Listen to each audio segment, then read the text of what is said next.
Shout out to purestmushrooms.com for supporting my work. If you are interested in the medicinal properties of mushrooms and you want a discount code, check out the video description.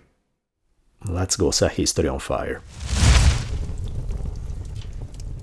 In episode 53 of History on Fire, entitled The Punk Rocker of Ancient Greece, I did an in-depth dive on the life of the philosopher Diogenes. Today I'm gonna give you guys a little taste of the guy. Diogenes was not punk in the sense that he was a pioneer of punk as a musical genre, obviously. Diogenes was no musician. But some of the cornerstones of punk are an allergy to authority, a spirit of rebellion, a fiercely independent, do-it-yourself approach, an emphasis on authenticity, and absolute devotion to individual freedom. And when it came to these things, Sid Vicious had absolutely nothing on Diogenes. Take this story, for example, about the encounter between Diogenes and one of the greatest conquerors in history. In the mid-330s before Common Era, Alexander the Great was well on his way to taking the steps that would make him known to history as the Great. Following the death of his father, Alexander had just finished crushing under his heel several people as well as cities who dared to question his right to rule. No one in their right mind could miss what everybody understood, which was that Alexander was a scary human being, and you definitely never wanted to get on his bad side. During his campaign solidifying his hold on Greece, Alexander found himself in Corinth. He had heard that there lived the famous philosopher Diogenes, so he sent some of his men to summon him.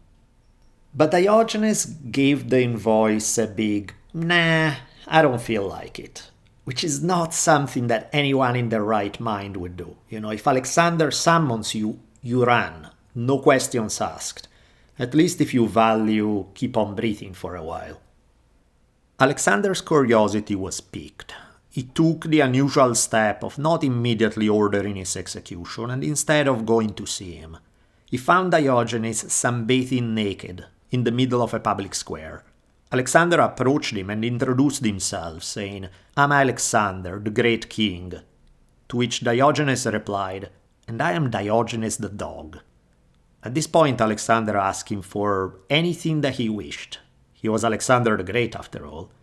And such was his power that with a few words he could either order a man's death or grant him most of his wishes, depending on his mood. Diogenes had clearly won the lottery, since Alexander offered to grant him any request. When Diogenes finally replied, his request, though, was not exactly the kind anyone would expect when given free rein to satisfy one's wildest desires. The way Alexander was standing next to him, in fact, was blocking the sunlight and casting a shadow on Diogenes. So Diogenes simply replied, "Stand out of my sunlight." Yeah, in the presence of a man who is about to become the most powerful man in the world, and who can deliver untold riches on people he likes and death and destruction on those who offend him, just what kind of a man replies saying, "Stand out of my sunlight," so that he can keep sunbathing naked in peace? Alexander, of course, could have ordered Diogenes torn to pieces on the spot, but demonstrating he had a sense of humor, he laughed instead, and remarked, "Had I not been Alexander, I would have liked to have been Diogenes." And with characteristic defiant spirit, Diogenes replied, "If I wasn't Diogenes, I would be wishing to be Diogenes too." Now, there's a whole corpus of stories about the interactions between Diogenes and Alexander, and at least some of them are made up. Ancient Greek author Plutarch even wrote that Diogenes died on the exact same day as Alexander.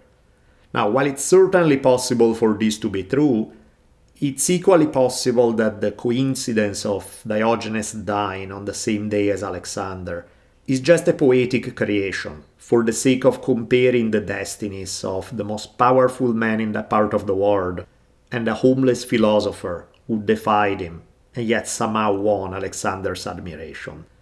The contrast between the two, one end, literally the most powerful man in the world, and then a guy who owned next to nothing but was considered to be happier than Alexander, is such a powerful theme, offering plenty of room for ancient writers to muse about the nature of wealth and happiness.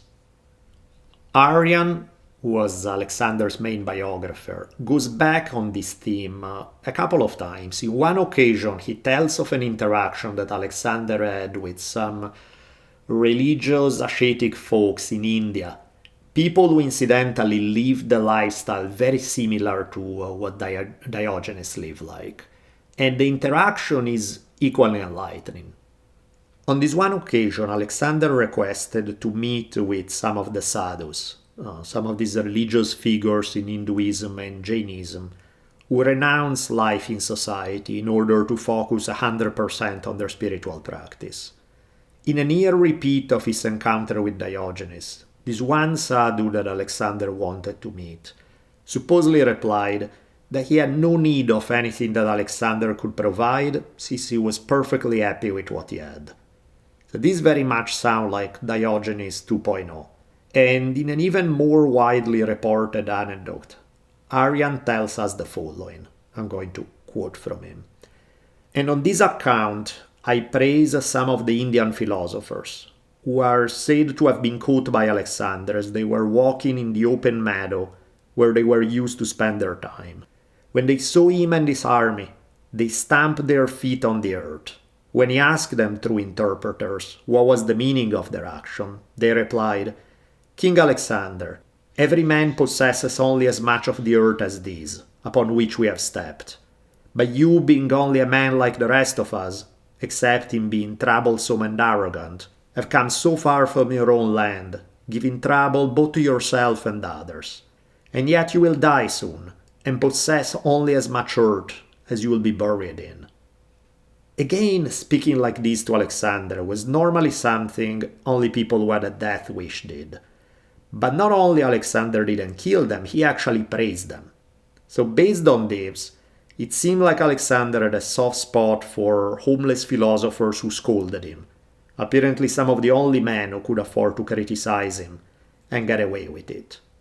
So there's a fascinating paradox here at play. Seeing one of the most powerful human beings to ever walk the earth, admiring and possibly even envying some of the poorest people in the world. And yet, while Alexander clearly felt that these people were onto something, that's why he admired them, he himself was unable to follow their advice, because as Arrian puts it, he was a slave to his own ambition.